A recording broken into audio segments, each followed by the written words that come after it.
tukar kepala jadi kepala babi, kepala anjing. Kepala mana? Kepala kera. Nah, sebab hidupnya hiburan semata-mata. Apa tu hiburan ni ada dalam Islam, berpada-pada. Kalau dengar lagu orang lelaki nyanyi, jangan dengar orang puan nyanyi, haram sudah. Kalau dengar lagu orang lelaki nyanyi, kalau suara tu suara nasyid, pokoknya harus. Kalau benda tu bukan nasyid, nak dunia semata-mata, macam lagu orang putih orang lelaki nyanyi tu makruh saja. Tak haram. Dengar suara perempuan mendayu-dayu, haram. Dan jangan kau tertipu disebabkan mereka yang menghalalkan mendengar umpama sunnah itu. Kalau ada mana orang patwa boleh dengar muzik apa, tak ada apa-apa. Jangan terpedaya. Kerana banyak kita tengok ini semua ni didatangkan oleh Yahudi wan Nasara untuk melemahkan jiwa anak-anak muda kita. Dan kita minat berakhir ke lagu, berakhir ke nyanyi, berakhir ke hiburan, tak gisau lah. Faham? Ni masa ni benar depan TV benar tak? Duk tengok. Nak dari muda sampai ketua, daripada TV hitam putih sampai color dia ni, daripada TV duduk atas pakai kaki pak dia ni tepek dinding TV. Berubah dah bulu kening. Tengok orang nyanyi. Faham? Orang puan pun, lelaki pun tak kata apa. Nak balik pergi surah ayah balik, bulu duduk kapok rumah. Music. Tak marah sikit ayah. Ayah balik surah kata sebeh. Banallah. Di rumah bini dengan anak-anak penuh depan TV yang dong. Ada bebe. Ada apa-apa. Bodoh tu ayah haji. Rumah jadi panggung wayang tu. Setan duduk noh atas lambu. Duk ita kok naku. Malaikat rahmat tak ada, lari. Betul tak? Ada?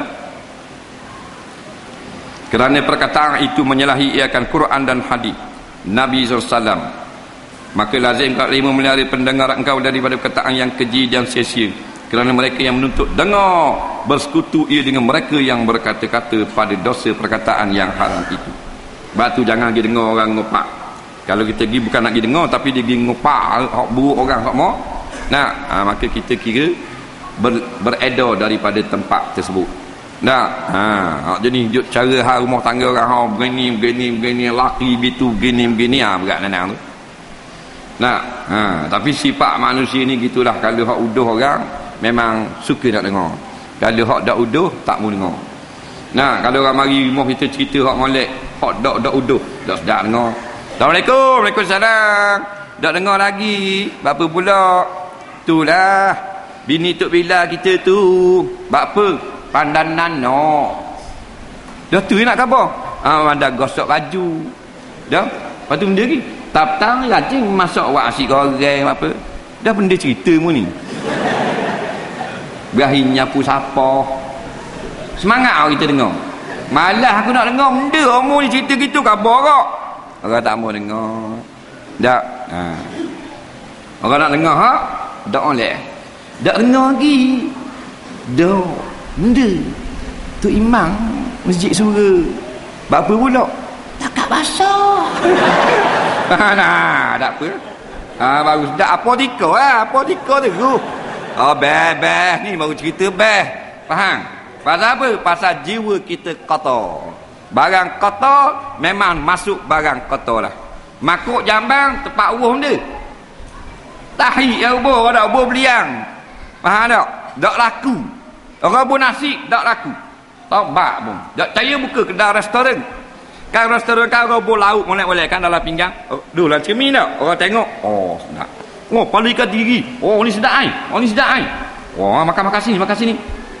Kita buat lauk sedap-sedap restoran kita. Jangan bola pinggang. Kita bola makuk jambang. Satu jujuk itu makuk jambang. Faham tak? Beli jujuk bulu lapang itu buah. Cotek lauk. Memang orang nak makan dah tu. Kita kata dok hendak bakar lagi makuk baru. Ambo kata.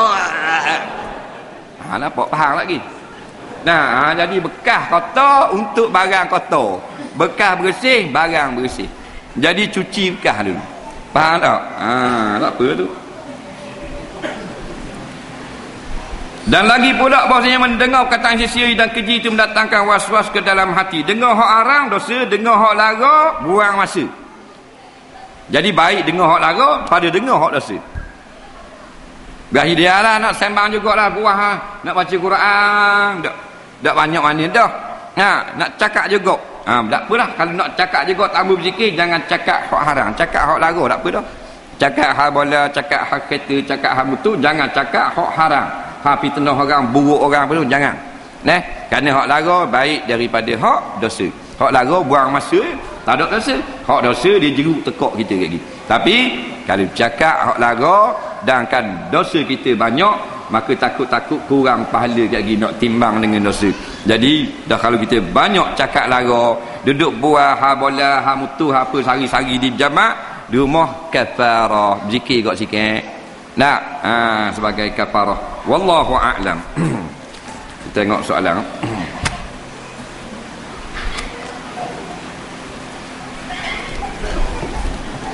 Allahu Rabbi. Soalan yang pertama. Saya bergaduh dengan isteri saya. Isteri saya telah menuduh saya cakap bohong, tapi saya tak mengaku. Isteri saya terus mendesak supaya saya mengaku. Oleh kerana tertekan dengan keadaan tersebut, saya telah mengeluarkan satu kataan. Aci aku keluar Islam kalau awak tak percaya. Persoalannya Ustaz, saya ingin tahu apakah akibat yang perlu saya hadapi. Adakah saya betul-betul keluar Islam? Dan jika betul, apakah yang harus saya lakukan? Harap dapat terangkan dengan jelas. Jadi panasan ke bini, dia kata budak percaya ngak, aci aku keluar Islam. Aci aku keluar Islam ni pun dia maksudnya. Perkataan ini walaupun maknanya masih lagi belum jelas maksudnya, tapi haram. Tak boleh kata gini. Jangan kata kafir serani pun. Kalau kelebang mu aku jadi kafir jasa main bawah gitu. Haram ucap lah gitu. Tuhan tak suka. Kerana seolah-olah kita reda. Jadi kafir pun tak apa kalau tak percaya sangat.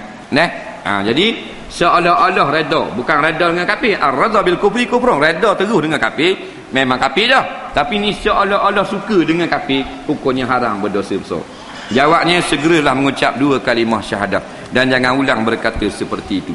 Orang puang ni dia gitulah, bila kita akad nikah, aku terimalah nikahnya dengan mas kahwin yang tersebut itu, maknanya aku pikullah satu beban yang sangat berat mulai daripada sekarang. Kerana kita nikah, mana kita pikul beban.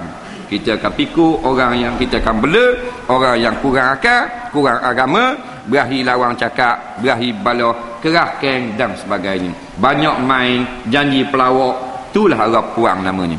Jadi kita orang suami, batu Tuhan suruh suami berkahwin dengan perempuan. Kerana kalau dia tak ada suami, tak ada orang akan bimbing dia. Maka bila dia suami akan jaga dia. Bab ni banyak pelawak, banyak lawang, banyak kerah keng, banyak tu banyak mulut, banyak kuari, kurang bersyukur. Dengan ada suami, dia akan bertambah baik. Faham? Jadi kena jaga sikit, kena faham bala orang puang. Jadi kalau lawan sangat, kita tembak lari lah senang. Betul kita kuasa betul, tapi nyatnya ke dia. Dia tak tahu kala, dia dah masuk seh ada apa-apa. Dari kita dia tanya, ada benda dia. Dia orang puan dia takut masa dengar. Kita dengar takutnya Ustaz tu ngajar malam, takutnya. Masa dengar balik karang itu mbuk tu lelaki capok. Tak menyandar atas sing. Adakah kita solat jemaah di masjid yang kedudukan mimbarnya membutuhkan saf pertama dan kedua mendapat fadilat seperti saf yang bersambung terus dari dinding ke dinding? Dan kalau saf tersebut adalah saf sakit, tidak mendapat fadilat saf terbaik, adakah saf tiga pula mendapat saf fadilat saf pertama? Jawabnya kata ulama, bila putus dengan tiang ataupun mimbar, hukumnya satu saf saja. Hukumnya satu saf, saf mimbar. Sebab payah kita nak buat tiang jangan kena di saf. Kadang-kadang ada pembinaan yang sakut di saf, dikira satu saf saja, saf hadapan. Apakah hukumnya seorang Islam cuba bunuh diri tapi gagal berbuat demikian kerana dihalang oleh orang ramai? Jawabnya, berdosa besar. Faham tak? Kerana dia putus asa. Dosa-dosa besar, putus asa. Lepas tu dia kena bertaubat dengan taubat nasuha. Dan bersyukur kerana dia tidak mati dalam keadaan sesat. Bolehkah seorang yang masih hidup berhubung dengan si mati? Kalau boleh, bagaimanakah caranya? Apakah hikmahnya siram air di atas kubur? Jawabnya, tidak ada perhubungan daripada orang hidup dengan orang mati, melainkan dengan memberi salam dan doa saja. Kita nak tanya kita ni sakit lagu-lagu mana, jangan percaya boleh tanya orang mati. Jadi kita ni Nabi nak suruh ada di pertambatan sentiasa berdoa. Tuhan kata dengan orang yang telah mati, Rabbana ighfir lana wa liwalidina wa liikhwanina allazina sabaquna bil iman. Wahai Tuhan kami, ampun dosa kami dan dosa-dosa saudara-saudara kami yang mati dulu pada kami. Tu ada hablum, ada tambatan. Kemudian